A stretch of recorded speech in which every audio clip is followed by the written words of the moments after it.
孩才14岁，就发现自己突然有了个诡异的能力，只要看了杀人的报纸新闻，他就能清晰地联想出凶手的作案过程。而更诡异的是，他竟然能凭空还原出死者的抛尸现场，甚至通过和同学的聊天，他居然还预感到了一位女同学的被杀。别看卓亚年纪不大，却表现出了一种与同龄人反差极大的成熟感。于是长大之后，他做了一名专门分析犯罪的侧写师，每警方遇到棘手的案件，都会需要他的协助才能捋清线索。这次他刚刚完成了分析任务，居然将217名嫌疑人范围缩小到了13名。鉴于卓亚的突出表现，局长又给了他一个更为棘手的连环杀人案。因为凶手极其变态，竟将尸体做成了艺术雕像，在旅游区展示。卓亚一看就又来了兴致，他找到了一种和凶手斗智斗勇的快感。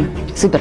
卓亚被这变态的犯罪手法所吸引，脑子里无时无刻不在构建着凶手的形象，就连在回家的电梯里，他看陌生人都像变态的杀人狂，况且对面的男人还目不转睛地盯着自己。此刻的氛围极度紧张，于是他下意识地掏出了防狼喷雾，仿佛凶手随时都会露出一张狰狞的面孔。好在最后一刻，电梯的门突然打开了，随后他在和室友吃饭时，一聊到杀人案，他就越说越兴奋，可下一秒却又突然走神了。他竟幻想到自己成为了凶手的作案目标。此后，这种诡异的怪事就接连不断了。室友告诉他，不知什么人寄给了他一样东西，竟然还错误地邮寄到了旧地址。于是他打开一看，怎么是一条男士的旧领带啊？他又敏感地闻了闻，显然这种怪事他已经见怪不怪了，因为他之前收到的信封已然装满了整个抽屉。可是第二天，他在晨跑时又突然感受到了危险，怎么又被一个黑衣人紧随其后跟踪了呀？紧张的他一边回头看，一边加速向前跑，然后捡起路边的石头停在原地。一旦那个黑衣人靠近，他转身就砸，可没想到对方竟直接从眼前跑了过去，原来只是虚惊一场。他敏感的神经这才稍稍得到了缓解。可是到了夜里，他居然越想越不对劲儿，紧接着小时候的往事就一幕幕涌上心头。他似乎有种不祥的预感，怎么这一切好像都与自己的经历有关呢？于是他翻出抽屉里的那根领带，然后诡异地缠到了自己的脖子上，再这样用力一拉，顷刻间，他仿佛在濒死体验中吃惊地看到了凶手。偏偏就在这时，他又突然接到了一个陌生号码的来电。对方就根本没有说话，却只在电话里传来一阵阵诡异的喘息声。然而他的预感可能再一次应验了，因为这一切似乎都源于他手里这个极为变态的杀人案。在一个阴暗的房间里，只见一个女孩全身赤裸地坐在餐桌前，一旁戴帽衫的男人为她斟了杯红酒，接着将食物送到了她的嘴边。此时此刻，显然恐惧已占据了女孩的内心，竟然和房间里柔美的音乐构成了一种诡异的恐怖。女孩吓得一动不敢动，因为她的手脚都已经被麻绳紧紧绑住。没想到这时男人走出了房间，好像要去调制什么药水。这下女孩见来了机会，便立即用蜡烛烧断了手上的绳索。可她一紧张，摔到地上的声音却恰好被男人听到。就在她试图割断脚上的绳索时，却突然被男人在背后用围巾缠住了脖子。就这样，一个年轻女孩失去了她宝贵的生命。于是第二天，警方很快就在河边发现了女孩的尸体。而这还仅仅只是个开始，在圣彼得堡美丽繁华的夜景下，这个凶手整理了一下假鼻子，然后下车走向了路边招揽生意的女孩。没错，又一个年轻女孩在音乐中被凶手杀害了。然而经过防腐处理后，男人竟将女孩做成了人偶，居然还可以摆出任意稀奇古怪的姿势。紧接着下一步，凶手又将女孩放到了车里。男人抱着女孩又来到了海滩，可不巧的是，他竟然在这里遇到了一对散步的情侣。眼看就要被人发现，他便立刻弹出了杀人的水果刀。然而没想到的是，对方竟看都没看他一眼就径直走开了。果不其然，此刻凶手的变态杰作又成为了他展示的艺术品。就是因为如此棘手的案件，警局才找来了痴迷于犯罪分析的侧写师卓亚，然后又调来了特别行动处的墨菲与之配合。然而局长的真实目的，却还要墨菲充当他的耳目，随时报告进展。当天晚上，墨菲就在网上对卓亚有了初步了解，爷爷却提醒他，看上去这可是个有趣的女人。隔天，他就来到了圣彼得堡报道，然后马上参加了警队的小组会议。原来，第一名被害人是一名艺术系学生，由于经过防腐处理而无法判断其被害时间，尸体的皮肤通体呈现出橘色，可唯独左脚已经明显变黑了。法医鉴定认为已经死去超过5天了，死因是被勒住脖子窒息而死的。而在他公寓的浴缸里，竟发现了对尸体进行防腐处理的痕迹。第二位受害者更是离奇的诡异，有人发现他竟然被站着绑在了大桥上，致死原因和第一位如出一辙，只是在一条腿上发现了人体彩绘的痕迹。法医根据肤色判断，2起案件凶手分别使用了不同的防腐剂，并未在尸体上留下任何 DNA 痕迹。更不幸的是，现场没有目击证人，监控录像也不知为何恰好坏了。所幸警方聘请了犯罪心理博士，这才缩小了犯罪嫌疑人的调查范围。然而当墨菲见到这个所谓的博士时，却发现他只是一个善于纸上谈兵的空想家。这样的人对付媒体还行，墨菲要想真正的破案，那博士的理论就根本没有一点用处。Окей, давайте дождемся доктора Волгину. Уверен, у нее найдутся более убедительные аргументы. 只要想着杀手行凶的画面，他就能身临其境地感受到命案发生的现场，就好像自己变成了被害人，被人从身后死死勒住了脖子，无法呼吸。然而更诡异的是，他竟然凭空还原出了死者的抛尸现场。这就是14岁的卓亚，他总是特别关注报纸上的骇人听闻，和朋友聊天都离不开血腥的杀人话题。他甚至将所有的命案报道都做成了简报，并确信肯定还会有更多人被杀，而凶手也很可能再次出现于案发现场。因此他一个人来到了小河边，再次验证了他诡异的能力。可正当他要满意的离开时，竟然真的看见了大树后藏着的黑影。他本以为只是一种潜意识的幻觉，却没想到这时却突然传来一个熟悉的声音。原来是修车行的朋友鲁斯兰。卓亚紧张的心情这才稍稍平复下来。然而他接下来的提问却得到了对方无比诡异的回答。Ты сегодня не работаешь? У нас на работе сегодня смешная ситуация произошла. Пожар случился. 或许是因为他多疑了，难道鲁斯兰就是回来欣赏杰作的杀人凶手吗？这个疑惑一直困扰他到了夜里，可他仍旧还是百思不得其解。恍惚中，他似乎又进入了命案现场。然而这一次，他竟一个人走在了空旷的大街上，可身后却不知何时跟上来一个黑衣人。于是他急忙加快了脚步，不料对方居然也紧跟着跑了起来，并且恐怖的脚步声越来越近。可他再一回头，却发现人影突然消失不见了。正当他以为自己又出现了幻觉时，黑衣人竟突然捂住了他的嘴，然后用蛮力将他拖进了小树林。眨眼之间，凶手就亮出了作案的水果刀。然而画面一转，被压在身下的人竟突然变成了长大后的自己。怎料此时凶手已然割破了他的上衣。原来这都是一场梦啊！痴迷断案的卓亚，此刻正坐在去往圣彼得堡的飞机上。他是被这位有非分之想的榜一大哥吵醒，在打发走典型的渣男后，俄航的飞机也晃晃悠悠地落了地。他终于和连环杀人案的搭档墨菲碰了面。没想到两人刚聊起案情，墨菲就开始不停抱怨这里的狗屁专家，而卓亚也只是在电视上感受过此人的名气。可到了警局的小组会议上，他这才真正领教了专家的扯淡能力。当听到专家说凶手很可能在殡仪馆工作时，卓亚的暴脾气一下就上来了。他干脆直接反驳道：“那尸体腐烂的脚怎么解释呢？凶手根本就是一个防腐方面的业余爱好者，而他也正在每个受害者身上做实验呢。” Псевдоэксперты слетаются на громкие дела, как мухи на дерьмо, сбивают всех с толку и порождают массовую истерию. От них один вред, капитан. Доктор Сафразьян как раз такая муха.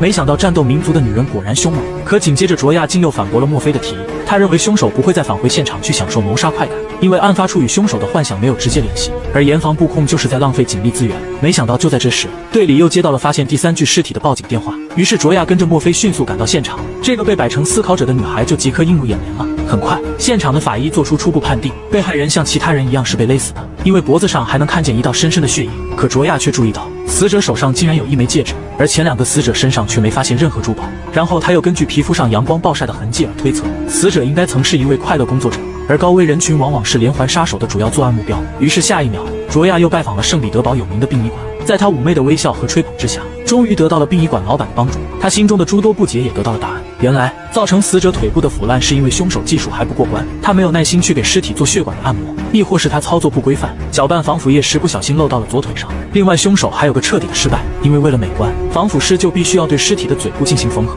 可这具尸体却始终张开了嘴巴。再注意死者的表情，死者看起来似乎非常惊讶甚至害怕。没过一会儿，通过防腐师的耐心讲解，卓亚也对凶手的犯罪心理有了一定的认识。等回到警局，他得知队长按照他所指的方向，居然很快找到了死者的室友。于是3人迅速展开了调查。最后他们终于发现，第3位死者不吸毒也很友善，并且几乎和每个认识的人都能相处融洽。然而死者却没有佩戴过戒指，也没有黄色衬衣和棕色圆点裙。另外室友还记得有一个全身都是纹身的家伙，就没有人赶上他的车。到此，案情终于有了一点点进展。卓亚也在夜里整理着自己的思绪，他仿佛又进入了凶手的世界。此人一定在寻找猎物之前，将全身上下都做过一番精心伪装，而凶手杀死的漂亮女孩，经过常年的积累，也已经不计其数了。就在这时，卓亚的手机突然来了个信息，他打开屏幕一看，竟然是那个被他气走的犯罪专家。对方还发过来一个紧急制作的视频，内容居然是整个会议的过程，最后还配上了一段换了脸的口播叙述。Многие так и ходят, как во сне. Они не понимают, что все взаимосвязано. Все хотят быть уникальными. 因为小镇上不断有女孩离奇被杀，卓亚就常常把自己想象成一个受害者，从而体会凶手的杀人手法和犯罪心理。更不可思议的是，他居然还预感到了同学的死亡。后来在同学的葬礼上，还真就让他锁定了一位犯罪嫌疑人。为了验证自己的判断，他急忙跑到同学家上网查资料，因为他发现精神分裂的杀人狂所具有的特征，居然和他喜欢的一个男孩非常相似。这个人就是修车行的鲁斯兰，因为鲁斯兰总是贴心地问他过得怎么样，并且总向他父母索要一些吃的东西，甚至还把房子的钥匙留在了他家里。更值得怀疑的是，鲁斯兰竟然也去了杀人现场，而往往那些变态的连环杀手都会回到犯罪现场去意淫自己的谋杀快感。那时的卓亚越想就越笃定，然而母亲却不想听他这些可怕的想法。又鉴于近期的连环杀人案，只有让他老老实实的待在家里才最安全。可看到母亲刚一走，他就拿了鲁斯兰留在他家的钥匙，然后见四下无人，竟然偷偷打开了鲁斯兰的家门。因为与其仅仅凭直觉的主观猜测，还不如直接来嫌疑人的家里寻找证据呢。他在这强大好奇心的驱使下，就非要验证一下自己的直觉才行。然而这里看上去就没什么可疑之处，也仅仅是在抽屉里发现了2张人体素描画。可他再向床下一看，却有了新发现，地上怎么还有女人的衣物呢？再拉出床下的一个鞋盒子，却发现里面竟然是一些金银首饰，而更可疑的却是，盒子里还有一条沾满血渍的女性内衣。偏偏就在这时，只听见楼下突然传来了开门的声音，卓亚急忙把东西放回到原处，紧接着轻手轻脚地向楼下走去。原来是鲁斯兰不知为何提前回家了，这下卓亚可慌了，他想趁着对方换衣服的时机溜出去，却差一点就被发现了。看来楼下的大门是走不了了，他索性溜进了卧室，干脆跑到阳台上去躲一躲。可到了此处，他又发现，怎么鲁斯兰又端着咖啡来到后院了呀？还好对方没有抬头看，他这才小心翼翼地走过屋顶，然后顺着屋檐安全跳到了地面上。本以为这样就已经神不知鬼不觉地脱困了，可没想到刚走到门口，他就被恰好出门的鲁斯兰发现了。Привет. А ты что здесь делаешь?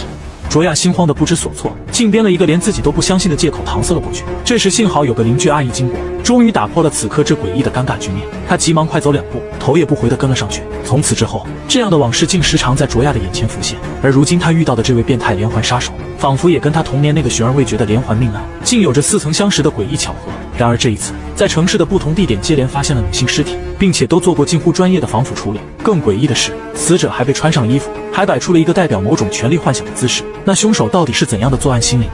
殊不知这个头疼的难题一直就困扰着还没有思路的破案3人组。没想到第2天他们就有了突破，队长竟然找到了动物控制和保护部门的数据报告，在过去的2年半时间里，竟有27个关于防腐动物的案例。更为巧合的是，所有死亡动物也都摆出了一种不自然的姿势。难道凶手最初是拿动物做防腐实验吗？因为警方完全不会注意到捕猎者，尽管这只是一种猜测，对于卓亚来说却是个破案的好消息。随后在吃饭的过程中，他又情不自禁地开始通过幻想推理杀人凶手了。没想到这一次，他竟然怪异地想象着和墨菲躺在了床上，和对方经过一系列受害者死亡时间的间隔推断，他竟得出了凶手很可能3天内再次作案的结论。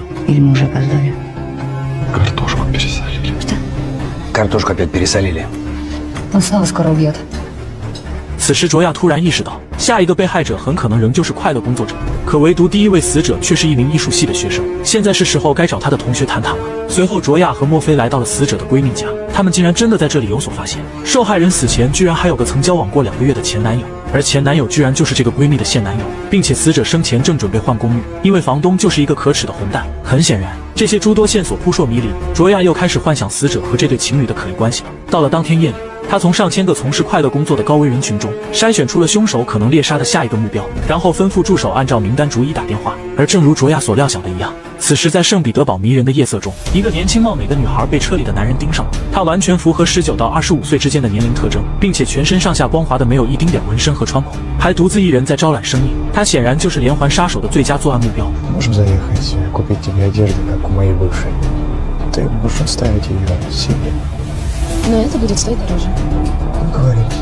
就这样，女孩贸然地上了陌生男人的车，可她无论如何也不会想到，今晚就将是她在这个世上生存的最后一天。很快，车子越开越远，她不由自主地开始担心害怕起来。可当听说还会有更多小费时，看在钱的面子上，她还是动心了。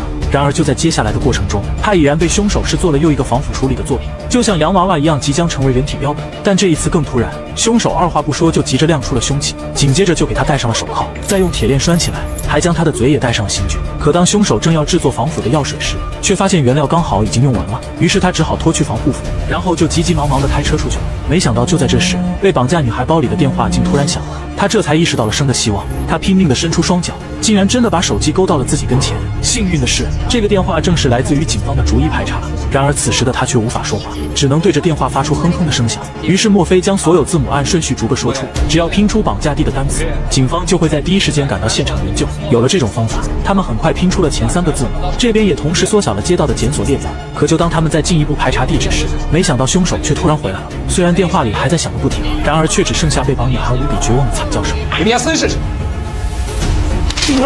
Черт, разъединилась.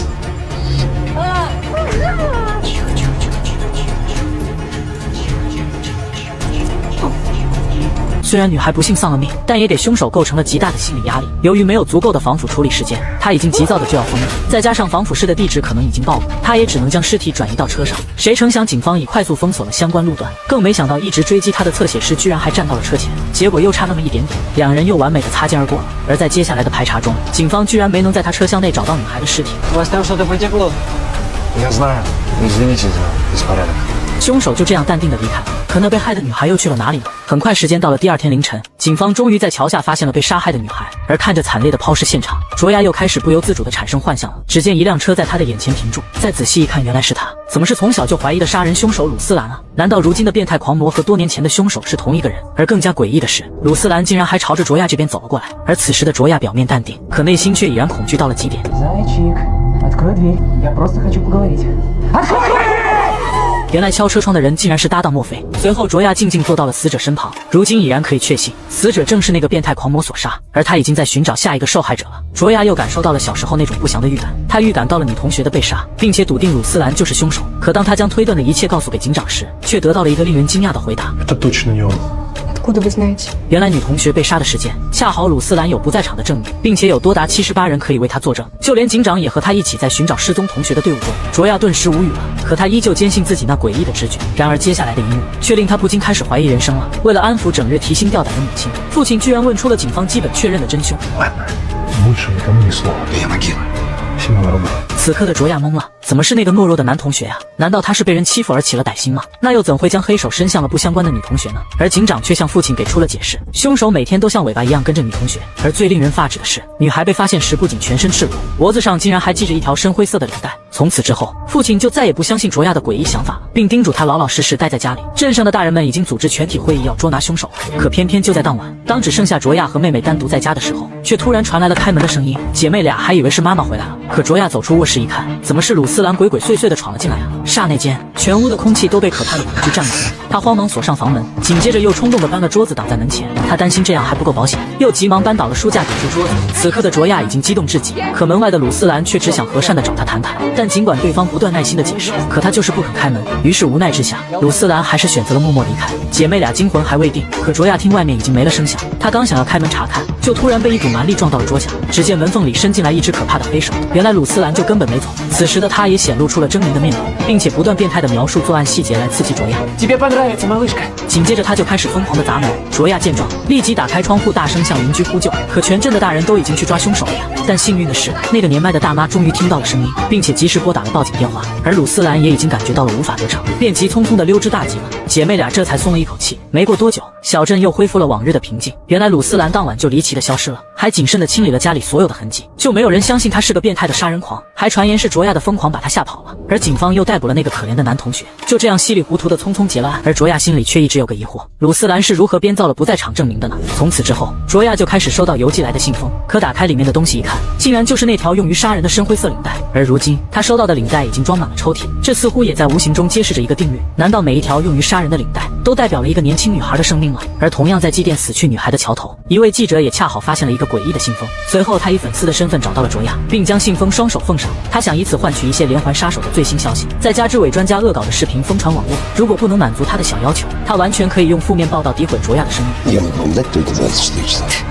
当卓亚打开记者送来的信封时，他已经猜到是代表凶手杀人成功的领带了。随后在警方的侦破会议上，大家抱怨不停证据排查简直是大海捞针，这时就只能寄希望于卓亚对凶手的分析了。可他却仍旧还只是个模糊的性格轮廓，因此警长开始对卓亚的进展感到不满了，于是就草草布置完工作，结束了会议。然而在卓亚和墨菲回酒店的路上，他终于说了因不确定而不能在会上提及的往事。如今这个变态狂魔和多年前小镇上的凶手可能是同一个人，他同样把尸体留在了公共的水岸边。可警方逮捕那个男同学后，他竟然在看守所上吊自杀了，从此杀戮也就停止了。可大条的墨菲却没发现两者之间有什么联系。 Малыш, может быть, я не вижу всей картины. Не называй меня малыш. 实际上两人内心都互有好感，却被这恼人的连环命案搞得兴致全无。于是卓亚喝起了闷酒，他想干脆借着酒劲敲开墨菲的房门，可脑海里却又再次浮现出了被杀女孩的形象。而此刻一种危险的自我感知从未如此的强烈。然而没想到下一秒，墨菲竟然主动敲开了他的房门，并带了晚餐和啤酒，对今天的冒失表示道歉。当他得知墨菲的爷爷已经失联好几天时，便让对方赶紧回去看一看，因为他认为杀人狂很可能已经躲起来了。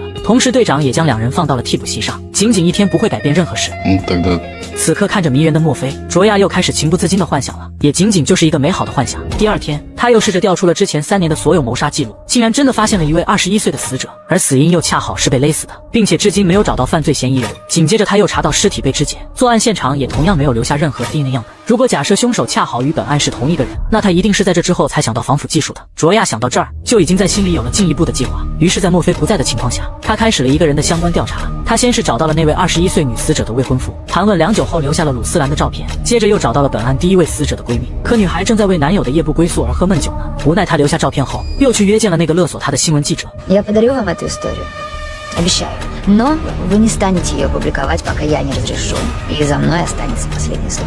最后，他搭乘一辆出租车来到了当年女同学命案的抛尸现场。在这里，他居然看到了鲁斯兰和女同学一起欢快的骑车。接着再来到海边，他又感知到两人在旁若无人的亲热。然而下一秒，鲁斯兰竟拿出了那个深灰色的领带，紧接着就将一脸惊愕的女同学给杀害了。没想到卓亚刚一转头，竟然就真的看见了鲁斯兰站在了眼前。他立马意识到这不是幻觉。时隔多年，鲁斯兰终于还是来了。卓亚见状拼了命的奔跑，可鲁斯兰却在身后穷追不舍。然而没过多久，他就被对方飞身扑倒在地，紧接着就被按在了身下。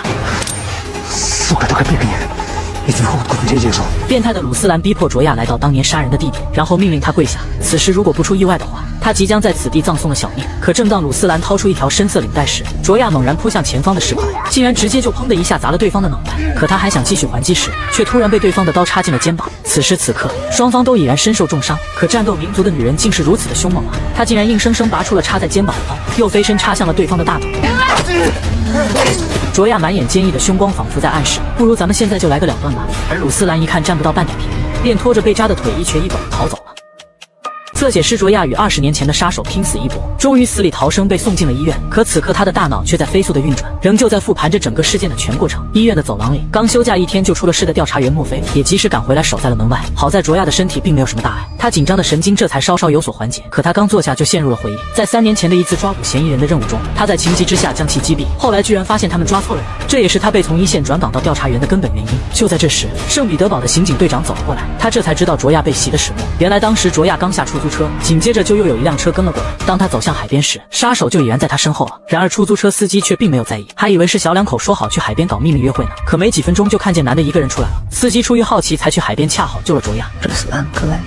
队长一听都懵了，怎么又冒出来另一个连环杀手呢？因此事后，圣彼得堡的警方不希望再与两人继续合作了，再加上媒体对卓亚的特别关注，所以局长就将墨菲进行了强制休假。然而这看似一切都混乱不堪的连环杀人案，却在两人的休假中有了很大的进展。出院的卓亚是幸运的，他受到了朋友的安慰和照顾，而墨菲却对他14岁写下的案情分析来了兴趣。于是那个装着信封的领带终于浮出了水面，这里一共合计有11个信封，而原本鲁斯兰总共邮寄了14条领带。当年卓亚把第1条交给了小镇的警长，然而却没有得到任何回应。当他和警方的 SK 人员合作时，他又拿了1条交给了高级调查员，可对方却反而让他去解决个人的心理恐惧，所以他一气之下烧了第3条。但此后的领带仍没有间断，他便开始将其统统收集了起来，并且自费去做了 DNA 和指纹鉴定，结果仍旧没找到任何线索。可令他毛骨悚然的是，信封里竟还夹杂着一些描绘他被侵犯的素描画。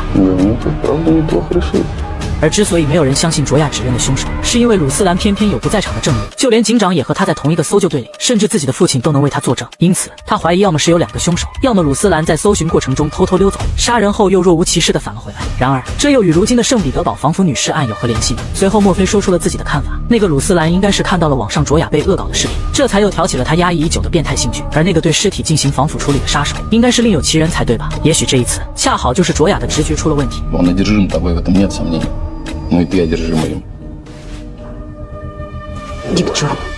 墨菲一看也不再争辩，随手拿了资料就走出了大门。随后他就驱车赶赴卓亚当年生活的小镇。当他与本地的警长交流之后，这才了解到案件的更多细节。原来经过法医鉴定，女同学的死亡时间是晚上6点到7点之间，而嫌疑人却在图书馆一直待到了下午4点。但女同学的失踪分明是在下午2点了。可警长却认为当时女孩应该是和男朋友约会去了，可她要回家时却被嫌疑人骗去了一个隐秘的角落，随后就在那里被侵犯和杀害了。墨菲一听就更纳闷了，怎么这个男朋友竟然没出现在卷宗里呢？紧接着他又在法医鉴定的日期中发现了端倪，既然是当天发现的尸体，那为什么签署日期却是在被害人死亡的2天之后呢？这里究竟隐藏着什么秘密呢？然而警长当时却只顾着缉拿凶手，对法医鉴定的流程一无所知。画面一转，墨菲又紧急找到了当年的法医，询问对方为什么初步判定的时间是2点，而最后却又将时间改成了晚上6点到7点之间呢？可这个时间嫌疑人恰好在图书馆嘛。而后内心懦弱的男同学含冤入狱，竟然极端的上吊自杀了。为此其父母要极力证明儿子的清白，所以法医才修改了时间。Вы знали, что у Семена была алиби? Вы же знаете, в какой стране мы живем. 墨菲终于证实了当年卓亚的推断，于是第2天，他又带着一大包好吃的来到卓亚家。原来警方一开始就要将谋杀案归咎于男同学，所以就说服法医修改了死亡时间。看来这次真可能是卓亚犯了个小错误。这个变态的连环杀手就像墨菲推测的一样另有其人。随后2人撕掉了卧室内满墙扰乱思绪的线索，然后直奔圣彼得堡而去。可这个连环杀手将女孩们制作成洋娃娃，难道仅仅是为了好玩吗？可为什么最后又将她们抛弃了呢？一个女孩穿上了约会的礼服，还有个女孩手上还戴着一枚新娘的戒指，就好像凶手在模拟从恋爱到婚姻的整个过程一样。而整个防腐的过程充斥着脏兮兮的血液，然后再将尸体彻底清洗，最后还要换上非常洁净的外衣。可为什么这些衣服都异常诡异的合身呢？那根本就不是因为被害人都很瘦，而必定是凶手带着被害人一起去了商场。Поближе к конечной точке. 此时也正如卓亚推测的一样，杀手已经开始物色下一个美丽的猎物，可他早已经厌倦了那些轻浮的年轻女孩，却将目光转向了一个独自照顾孩子的单身妈妈。显然杀手也向往着结婚生子。他看着屋内温馨的一家，已经开始幻想着3个洋娃娃在陪他共进晚餐了。然而变态的还不仅如此，他还要将孩子安安静静地放置于床上，并且在一旁母亲的目光注视下，像父亲一样给2个孩子讲瘆人的睡前小故事。如此看来，留给卓亚破案的时间已经不多了。于是2人问遍了营业时间很晚的所有商场，却仍旧是一无所获。然而山穷水尽疑无路，卓亚竟突然发现模特身上所展示的衣服，居然和其中的一名受害人穿的一模一样。随后在卓亚的提示下，老板娘终于想起还真有个人总盯着模特发呆。接着再进一步查看监控录像，想不到杀手终于露出了庐山真面目。可遗憾的却是，监控就根本没有拍到他的脸。好在继续追踪后，他们终于看到了杀手的汽车。很快，墨菲就通过同事的图像分析，终于查清了车主的住址。这里是一栋破旧的木板房，然而房主却好像不在家。这时邻居却说房主已经去世2个月了，他就不是一个正常人，整天酗酒抽烟，还不停咒骂前夫。这偏偏又导致他女儿才13岁就患肺癌去世了。可更没想到的是，当年他竟然说女儿就是病得睡着了，还叮嘱2兄弟别忘了喂饭。如今他的其中一个儿子恨死了母亲改了姓氏，另一个好像做起了水管工的生意。只可惜老人都已经记不清2兄弟的名字了。И звали его Кирилл. точно. 提到这个名字，卓亚的脑海中立即闪现出了一个人，那就是3年前那位21岁女死者的未婚夫。由此，卓亚断定母亲的去世恰好是触发杀手行凶的契机。还记得第一位死者闺蜜叙述的疑点吗？ Да, там беда, сырые стены и плесень. Один раз был вообще такой потоп, что просто рисунки по полу плавали. 这刚好说明凶手曾经修理过死者的下水道，并且监控中见到的嫌疑人也恰恰与卓亚的侧写特貌特征完全一致。再加上他又反复听了被害者求助的电话录音，含糊的言语中也在似乎重复着一个单词。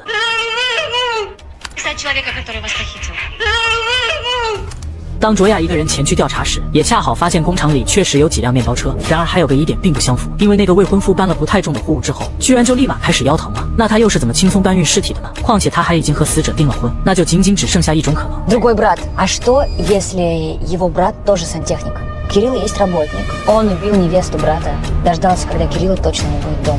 就这样，2人3言2语终于锁定了犯罪嫌疑人。随后他们再次找到那个未婚夫，当听说自己的兄弟就是杀妻的凶手时，男人终于绷不住了。Часто пропускал ваши рыбалки. Почему он не поехал с вами, где он был всю ту неделю, когда пропала Вероника? Вы его вообще видели? Споры, что он не появлялся целую неделю. Где он, по-вашему, был? 男人已经彻底崩溃了，因为卓亚已经猜到弟弟曾经与他的未婚妻发生过关系，而弟弟又恰好有他家里的钥匙。同时，墨菲也在一旁提醒，死者很可能都来源于工厂的客户名单。没想到这个推测很快就得到了证实，而现在弟弟恰好正在外出去拜访客户，于是3人紧急在名单中搜索。这时，一个单身母亲的名字就呈现在他们眼前了。他们猜的没错，此时杀人狂魔已经敲开了客户的房门。就当女人毫无防备的签字时，他在背后凶神恶煞的靠了上来，然后突然就掐住了女人的脖子。没想到女人抄起圆珠笔就扎了过去，却又突然被他一下就摁倒了地板上。女人好不容易挣脱，可刚要抱着儿子逃命，却发现女儿已经控制在杀手的怀里了。另一边，等2人赶来时已经是晚上了。墨菲让卓亚守在门口等待警方救援，自己却一个人悄悄爬上了墙。紧接着他就看到了被绑的2个孩子，然后他再继续向里面搜寻，他果真见到了正挟持人质的连环杀手。为了拯救女人的性命，墨菲也只能按要求乖乖的放下枪了。 Успокойся, успокойся. Отбрось пистолет подальше.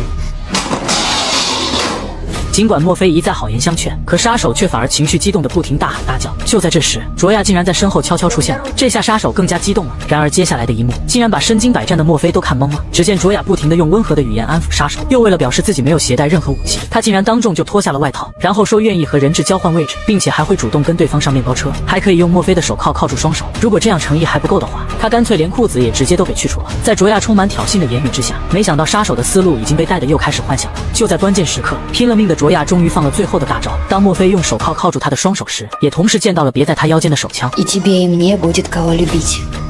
Давай уйдем вместе. У нас еще есть время.